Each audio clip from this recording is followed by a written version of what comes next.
Hey, Unlimited fam, Big Dave coming back at you. I hope everyone's having a great motivational Monday. Today we're going to bring you the third part of our 5-part series on life hacks. Last week we talked about career, how to hack your career, how to think about ways to progress a little better in your career. The week before that we talked about your health, how to do some things to make yourself a little healthier. And today we're going to talk about finances. We're going to talk about how to be a little smarter with your money so you can save it for whatever, that big trip, the rainy day, to make sure that you have that nest egg.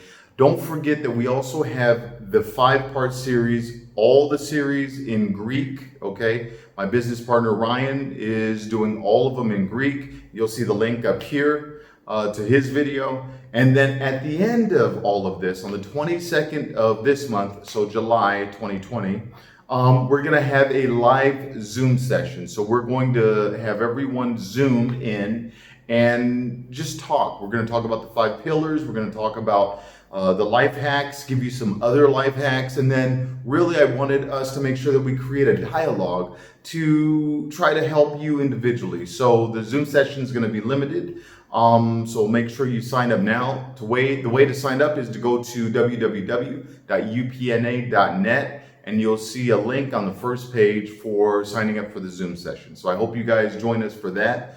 Again, Wednesday, the 22nd of July at 7 o'clock Greek time.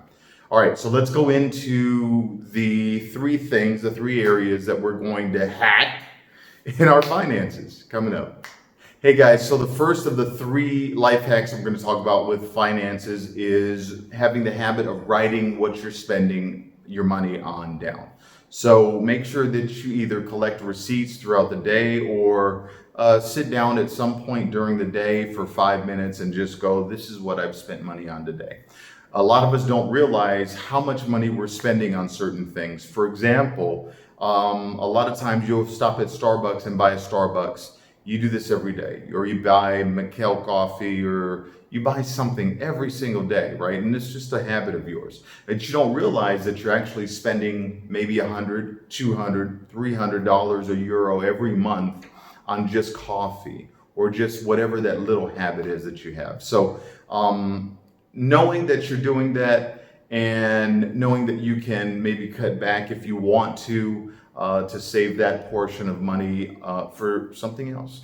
So at least knowing that is extremely important so you can optimize your money and what you're doing with it.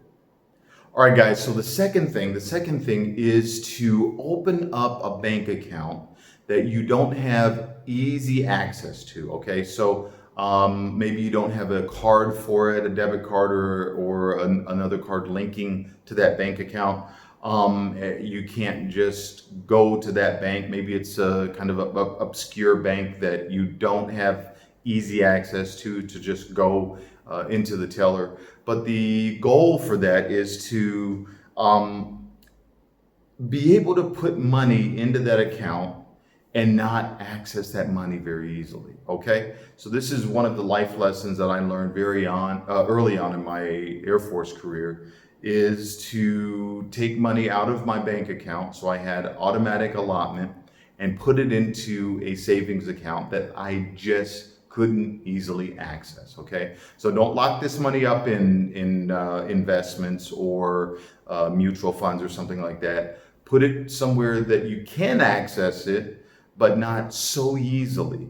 And make sure that you get money in there easily. So if you can set up an allotment so it's automatically taken out of your check, do that and don't touch that money. You put $100 in there or €100 in there every month, and then before you know it, you have $1,200 that at the end of the year that you just don't need. You just don't have to really touch. And you go, wow, I'm really proud of myself for saving that much money. Let me make sure I up the ante. Let me make sure I increase that amount next year. So that's a really good way to save money and have some money there if you need it for emergencies. All right, guys, the third and the last thing is to convert what you're spending into the hours it takes at work to make that money. For example, if I make 10 euro an hour at work and I go spend 100 euro on a pair of shoes, right? That's 10 hours of my time, my work, whatever you do to buy those shoes. So think in your mind, okay, before I go spend 500 euro or dollars on something, that's going to mean that I'm working for that for 50 hours, right? Is it worth it? If the answer is yes, great, go buy it. If the answer is, I'm not sure, don't go buy it. Just don't. If the answer is I'm not sure, you don't need it, you don't want it that bad. But convert what you're making hourly to what you're spending on a product. That will kind of bring it in a little bit when you think about it, because a lot of us don't think like that. All right, guys, I hope those 3 life hacks helped. Don't forget about the seminar on the 22nd of July at 7 o'clock Greek time. Don't forget to look for this video. The link again is up here in Greek that Ryan, my business partner, did. And I really hope that you guys have a great week. I hope these help. If they do, if the videos help, put in the comments below. It really helps the algorithm for YouTube, so YouTube can start showing our content to other people. Don't forget, smash that like. Have a great week. Peace.